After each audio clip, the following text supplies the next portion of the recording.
Obrigado, queridos, graça e paz a todos. É bom vê-los mais uma vez.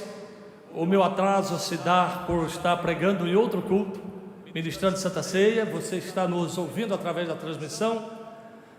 O pastor não chegou atrasado, apenas cheguei depois do começo do culto por estar em outro culto, em outra igreja, e tudo foi uma bênção para a glória de Deus. Nossos visitantes queridos ali, sejam muito bem-vindos, viu? Casal bonito que nos visita aqui nessa noite.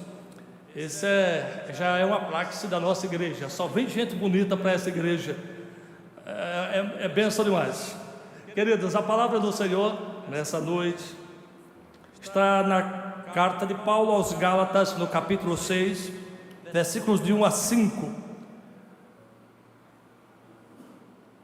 Carta de Paulo aos Gálatas, no capítulo 6, versículo de 1 a 5. Eu vou fazer essa leitura, os irmãos acompanham com um olhar sobre o texto ou visualizando na projeção. A leitura que eu vou fazer é na versão Almeida, revista e atualizada. Irmãos, se alguém for surpreendido em alguma falta, vós que sois espirituais, corrigi-o com o espírito de brandura, e guarda-te para não sejas também tentado. Levai as cargas um dos outros, e assim cumprireis a lei de Cristo. Porque se alguém julga ser alguma coisa não sendo nada, a mesmo se engana. Mas prove cada um o seu labor, e então terá motivo de gloriar-se unicamente em si, e não em outro, porque cada um levará o seu próprio fardo. Meus irmãos, essa noite eu quero falar sobre a restauração do caído. Quando entregamos a nossa vida a Jesus, há um novo nascimento, uma restauração maravilhosa, mas é apenas o começo de uma grande caminhada. Inevitavelmente vamos tropeçar, vamos descumprir algum preceito do Senhor que vai produzir feridas, dores. E a igreja recebe a ordem do Senhor para curar essa pessoa. Dois imperativos nesse texto: corrigi-o, quer dizer, cure-o, e levai as cargas um dos outros. Esses são dois imperativos que aparecem nesse texto de hoje. O foco principal do tema é exatamente: vós que sois espirituais, corrigir com espírito de brandura. A questão é como nós vamos agir para corrigir aqueles que se machucaram na caminhada. Eu sou nordestino, os irmãos sabem disso. Presenciei muitos pais descontrolados quando os filhos ralaram o joelho quando caíram da bicicleta, ou simplesmente através de uma displicência caíram. Além do joelho doído, saiu com a orelha vermelha. E o pai pegava a orelha do menino e disse: nunca mais faça isso. E aquela criança que já vem chorando, o pai disse: engula o choro. Se é menino, diz: homem não chora. É assim que muitas vezes são tratadas as feridas dos que sofrem. Lembro-me ainda muito pequeno, a primeira sinuca que eu vi, fiquei admirado, aquelas bolas que caíam, eu não sabia para onde ia, mas eu fiquei escondidinho. Quando deu bobeira, fui lá e abri a gaveta. O dono da sinuca gritou: pronto, o jumento abriu, agora vai ter que pagar.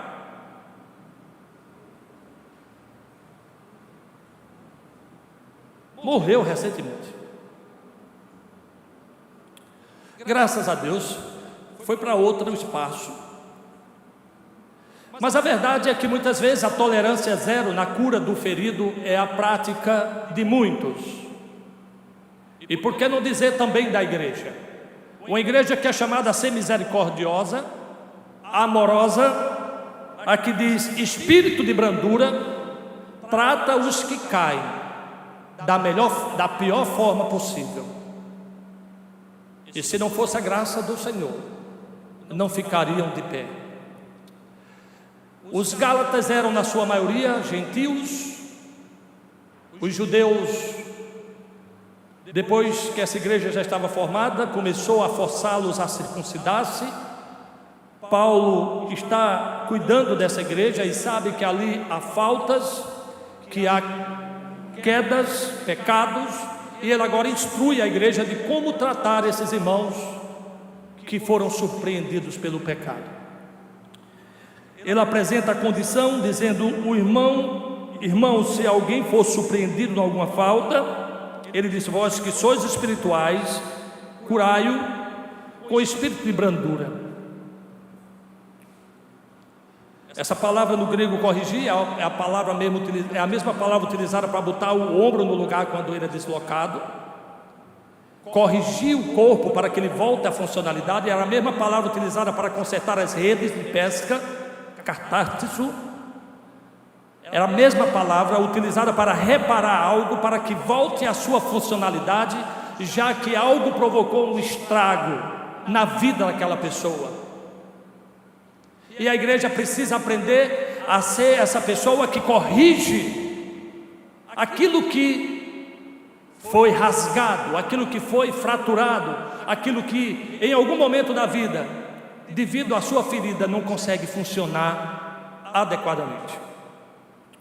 Observe, meus amados irmãos, que somos o corpo de Cristo e desafiados a cada um a agir com brandura para curar a parte que foi afetada. Você, quando machuca o dedo, a outra mão aperta, se sangra, o corpo manda uma informação para que haja coagulação, para que você não morra de uma hemorragia. Se bota a mão no fogo, há uma resposta para que sua mão seja afastada imediatamente.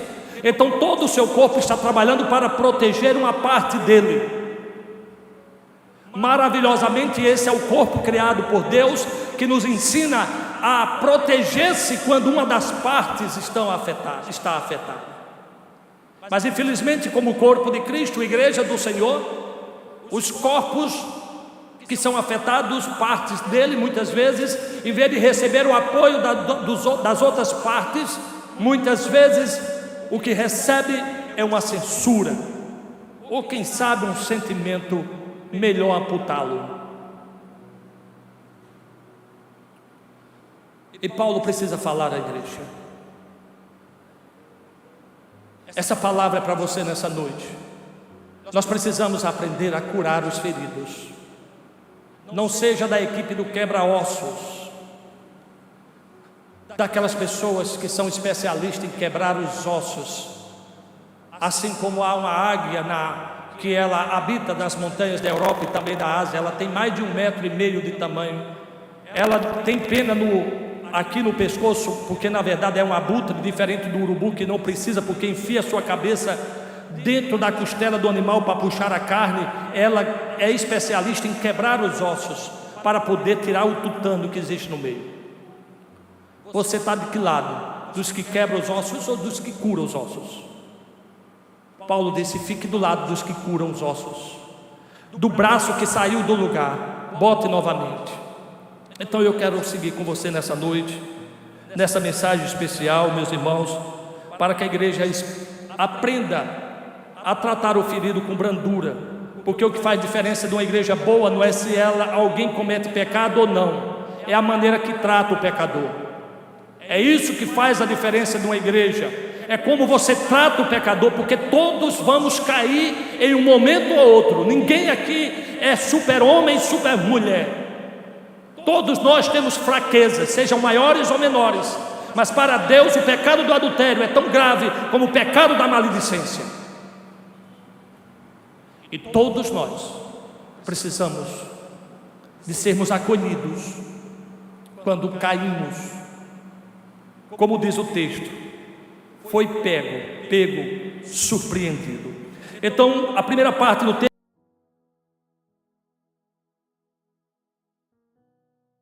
a igreja vai reagir.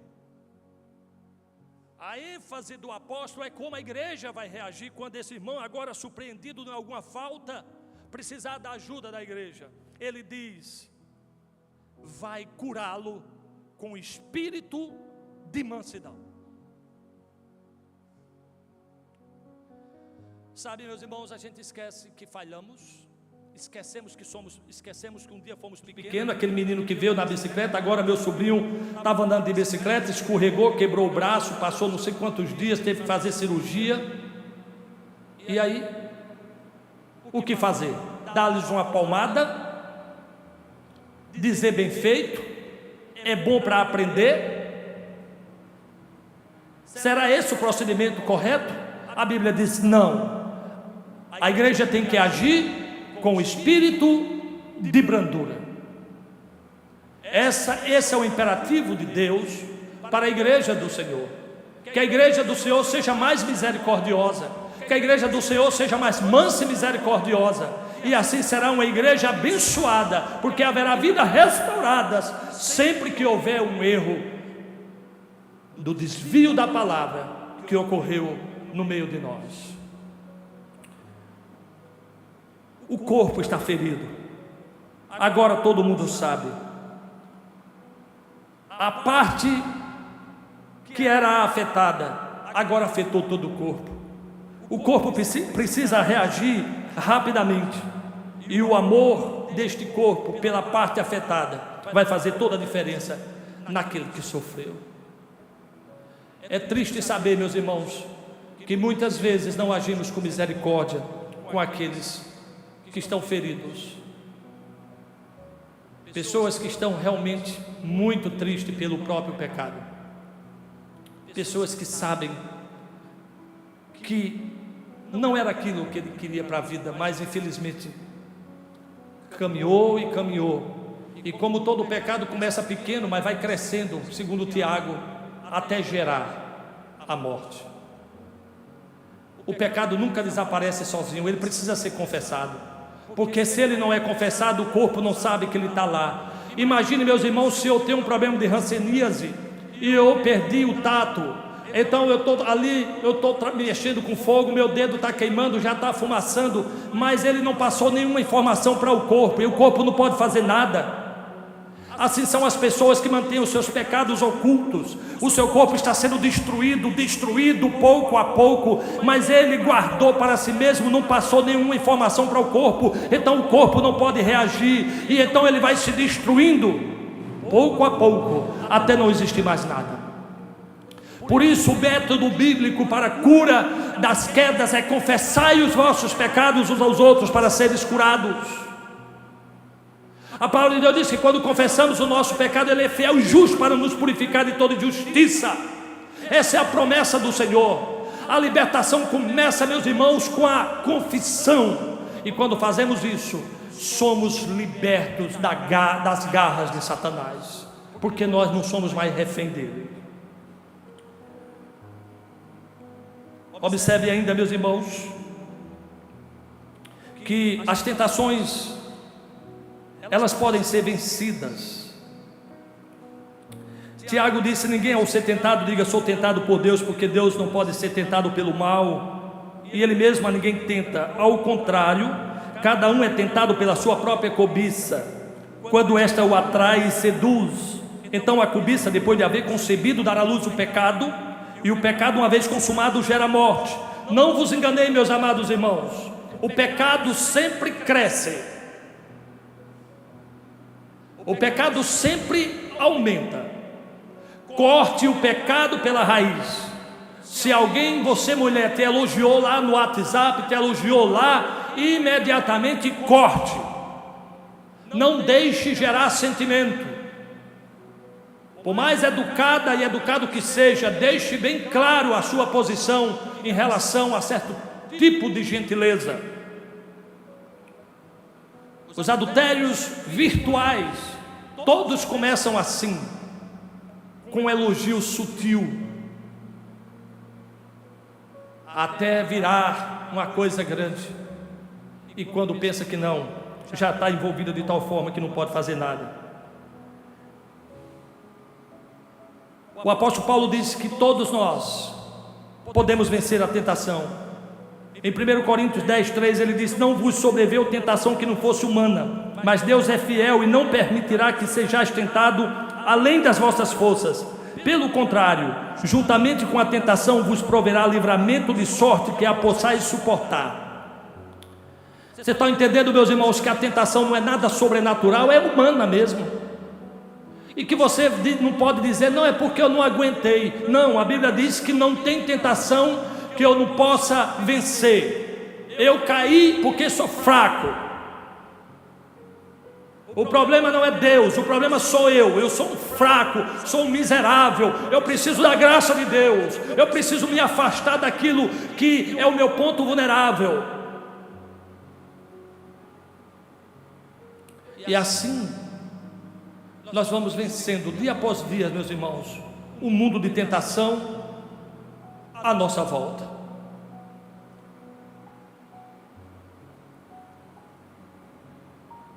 Eu quero, meus irmãos,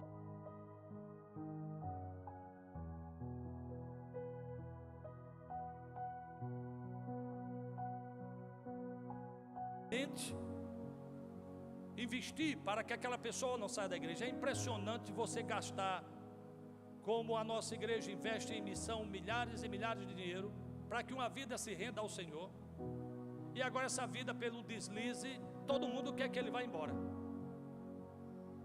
Como assim? Essa vida é preciosa, investimos nessa vida, Jesus deu a vida por ele, Jesus pagou um preço que eu não podia pagar, o diabo não ficará com ele, o Senhor é poderoso para restaurar, e a igreja tem que saber disso, tem que acolher, não com olhar de censura. Ele confessou o pecado, passou, não existe mais, é meu irmão, eu confio nele. Da mesma forma, quando Pedro traiu o Senhor, ele chegou para ele, e o Senhor perguntou: Pedro, tu me ama? Ele disse: eu te amo. Pedro, tu me ama? Ele disse: eu te amo. Pedro, tu me ama? Ele chorou, e ele disse: pastorei as minhas ovelhas. Eu confio em você, Pedro, eu continuo confiando em você. Você pisou na bola, mas você é uma pessoa que eu confio. Nós precisamos confiar nas pessoas, meus irmãos, dar uma segunda chance. Nós não podemos olhar atravessado porque alguém cometeu um erro na vida. É apenas uma página do livro dele.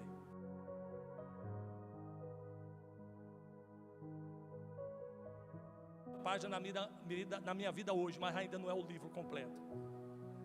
Que Deus faça um livro bonito da minha vida.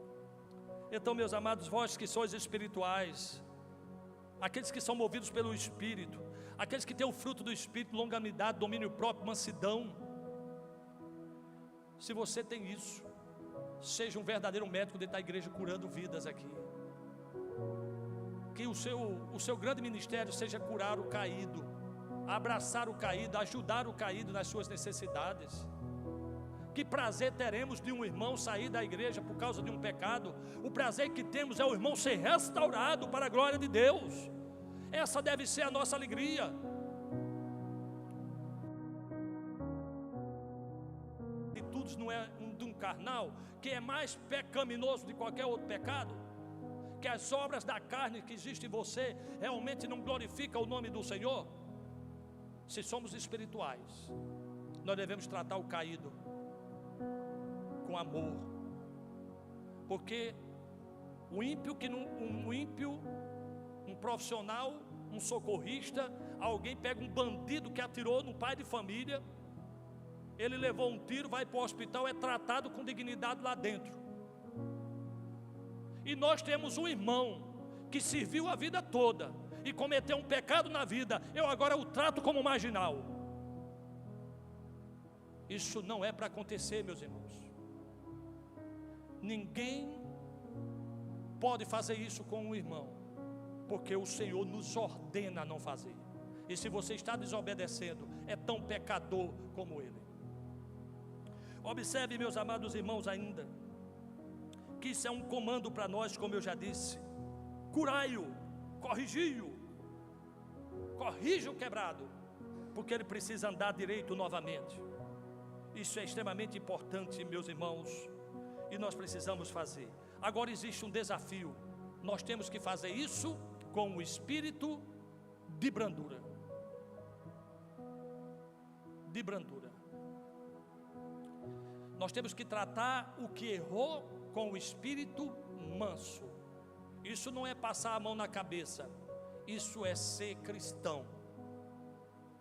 Os cristãos curavam os leprosos quando ninguém chegava perto, acolhia os pobres necessitados que eram desprezados, e acolhiam também os que os maltratavam, simplesmente porque Cristo tinha feito algo na vida deles, que tinha os mudado, para todo sempre. Se você é mudado, meus irmãos, eu não canso de contar a história do pastor reverendo Mateus Henry, quando saía do culto. Já contei várias vezes, escute de novo.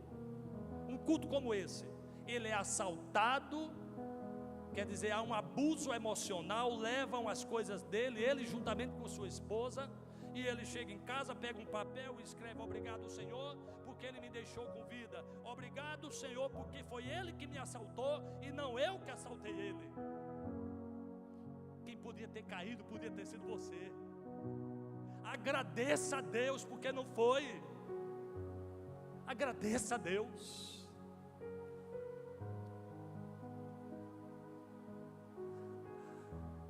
Às vezes Kelly faz umas sugestões interessantes para mim. E Kelly disse assim: você não tem filho por aí não, né? E eu disse: graças a Deus não, mas podia ter tido. Sabe, meu irmão, isso aconteceu porque um dia passaram um golpe lá em casa. A Sara estava do meu lado e eu fiquei tão hipnotizado que botaram a menina chorando, dizendo: pai, me ajude, e me sequestraram. E Sara estava do meu lado, prejuízo Miguel, e eu engolindo a corda. Aí foi por isso que Kelly perguntou: e tem outra filha? Eu disse: não, Kelly, é porque eu fiquei numa situação aqui que eu não estava nem vendo mais Sara. Sara do meu lado eu não via, e a ligação dizia que era Sara chorando lá do outro lado, que tinha sido sequestrada. Mas a verdade é que todos nós fizemos coisas, meus irmãos, que não agradou a Deus, mas pela sua bondade Ele me livrou, e livrou você também, de doenças, de perigo, de desconfortos, porque Ele é Deus que nos ama, e precisamos fazer o mesmo pelos nossos irmãos. Isso é um desafio, porque toda a natureza do homem é punitiva. Você errou, tem que pagar. Foi assim que mataram Jesus. Você blasfemou contra Deus, você se opôs contra o Estado dizendo que era rei, você precisa morrer. Mas Ele morreu, não porque eles o mataram, mas porque Ele se entregou por mim e por você, para que isso não acontecesse conosco. Isso é amor. E Ele disse, à semelhança de Cristo, no versículo 2, mais um comando: levai as cargas um dos outros, e assim cumprirei a lei de Cristo. Você acha, meu irmão, que você está levando a carga mais pesada? Está difícil na sua vida? Você acha que você está levando a carga mais pesada?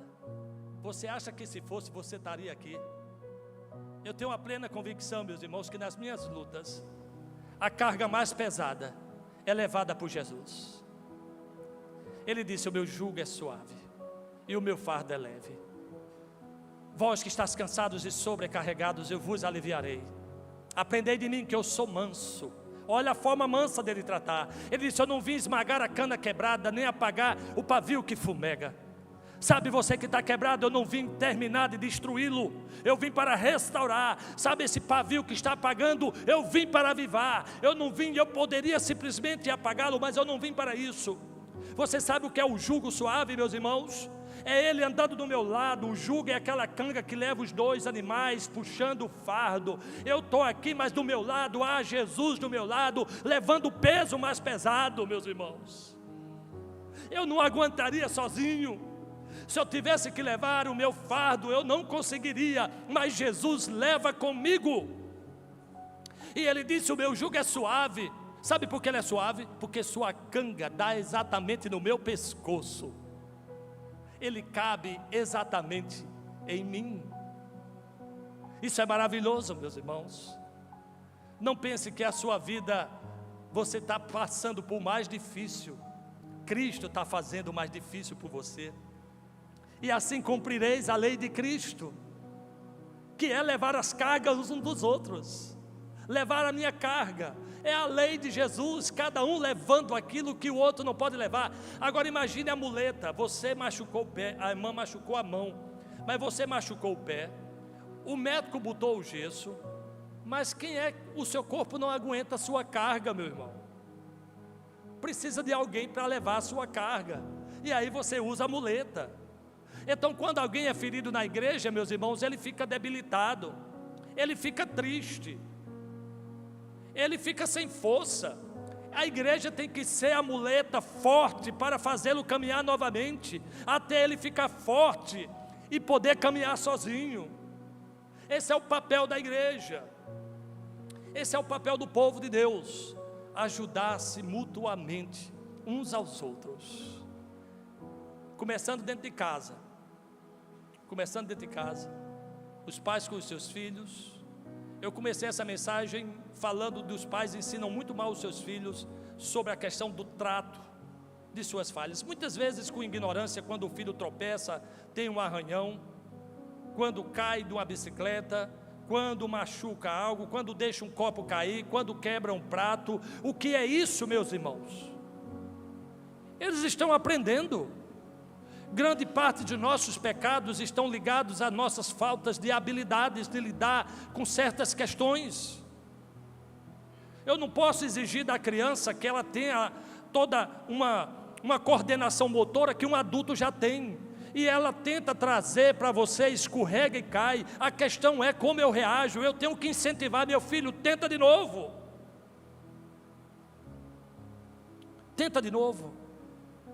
eu estou aqui para te ajudar.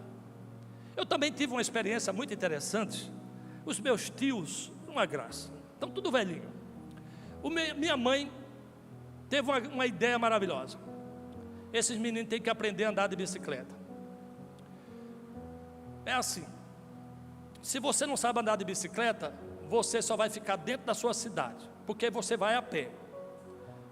Se você aprender a andar de bicicleta, você está pensando de uma cidade para outra. Se você aprendeu a dirigir um carro, vai de um estado para outro. Se você anda de avião, você vai de um país para outro. Então significa que quem não sabe andar de bicicleta é porque decidiu que vai viver só naquele lugar.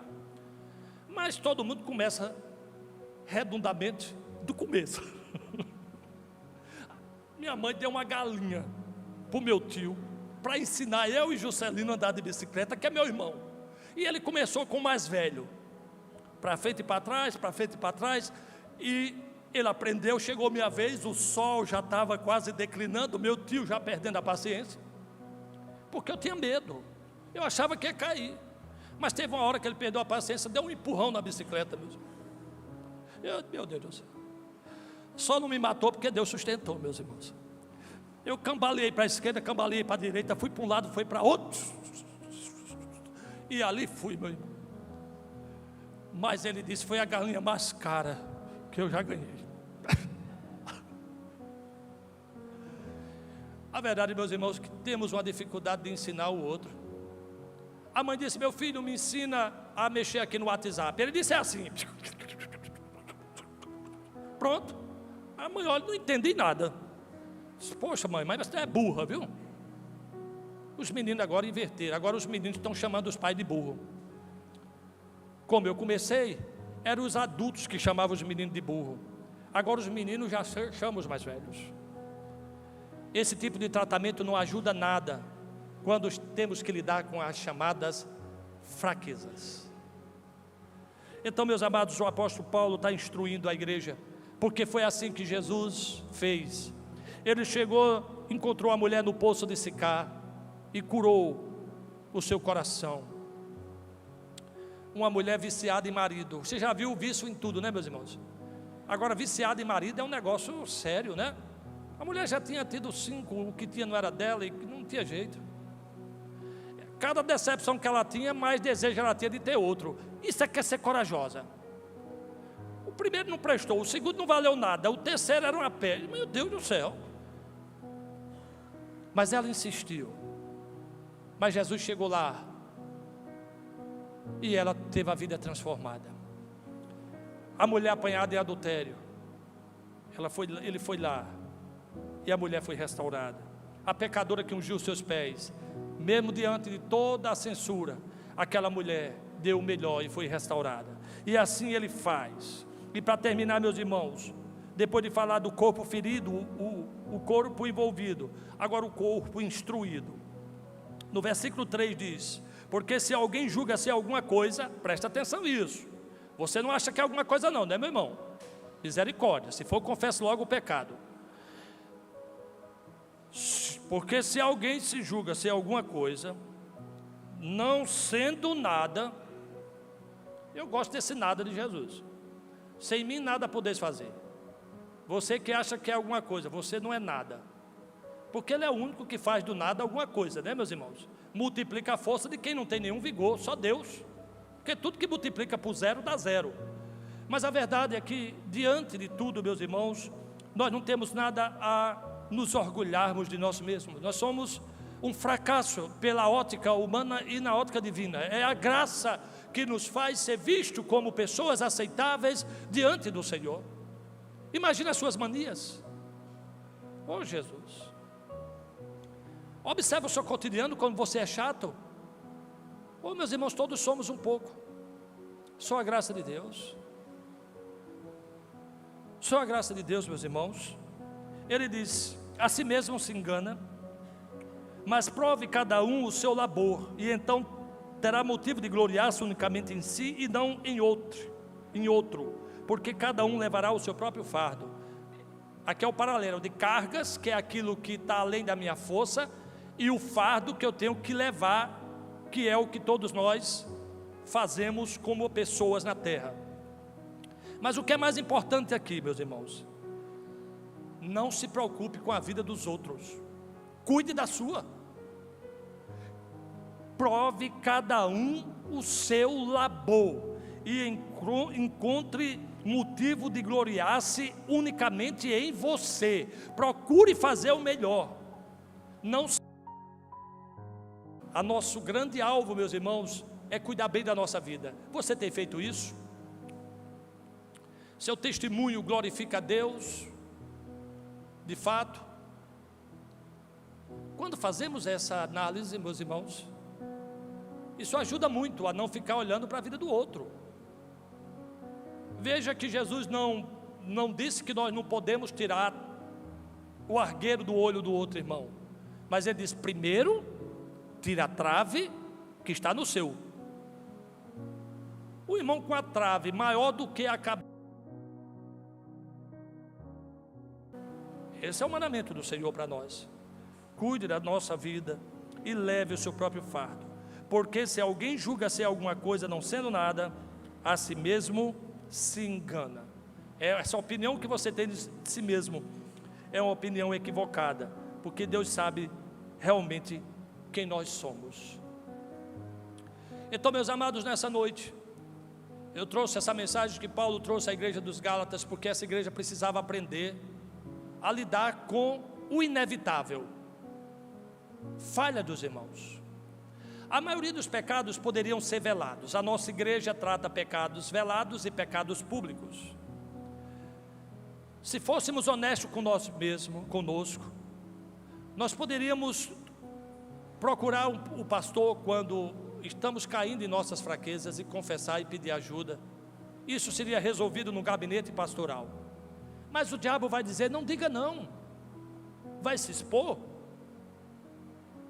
O diabo diz: deixa que eu digo para todo mundo. E ele vai fazer. Todo pecado será revelado. Ninguém consegue esconder um pecado por muito tempo. O diabo quer vê-lo destruído. Então, meus irmãos, não tenham medo. Filhos, conte as suas fraquezas aos seus pais. Fale dos seus sentimentos. Fale do que está acontecendo com você. Essa é a melhor forma de ser tratado. Esconder pecado é a pior coisa que podemos fazer. Acã tentou fazer isso, terminou morto juntamente com sua família. Então, meus irmãos, a forma bíblica é: confesse. O tratamento bíblico é com brandura, conserte-o, corrige-o. A igreja faça isso.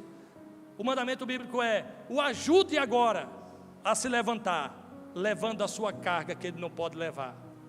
Isso é o que Deus tem para nós. Qualquer coisa fora disso é farisaísmo. São pessoas que se julgam santas, quando de fato os deuses sabem que não são. Lembre-se, Todo pecado é pecado. Não existe pecadinho nem pecadão. Todo pecado tem potencial de destruir a nossa vida. O seu pecado não vai destruir a igreja do Senhor em todos os tempos, porque nem as portas do inferno prevalecerão contra ela. Mas o seu pecado vai destruir a sua comunidade. Pecado corrói como câncer, e se não for tratado, destrói dia após dia. Então que Deus tenha misericórdia de nós e nos ensine a ser uma verdadeira clínica de cura na vida das pessoas. Nunca jogue fora algo que é tão precioso. Termino com a história simbólica inventada, eu acredito, que diz que o irmão pecou várias vezes, pedia perdão a Deus, Deus aceitava. Aí o diabo, naquela conversa com Deus, disse: e agora você vai aceitar de novo? Ele disse: e por que não? Você que é mau, todas as vezes que ele foi para o mundo, todas as vezes que ele caiu no mundo, você aceitou ele de braços abertos, por que eu não o receberia novamente? Saiba, meus irmãos, é por isso que o perdão é 7 vezes 7. Não só cairemos, como não faremos só uma vez. Que Deus aplique essa palavra ao nosso coração e faça de nós um povo carinhoso, amoroso, que quem entra aqui tenha a confiança que sairá sarado para a glória de Deus. E agora nós vamos ouvir uma canção.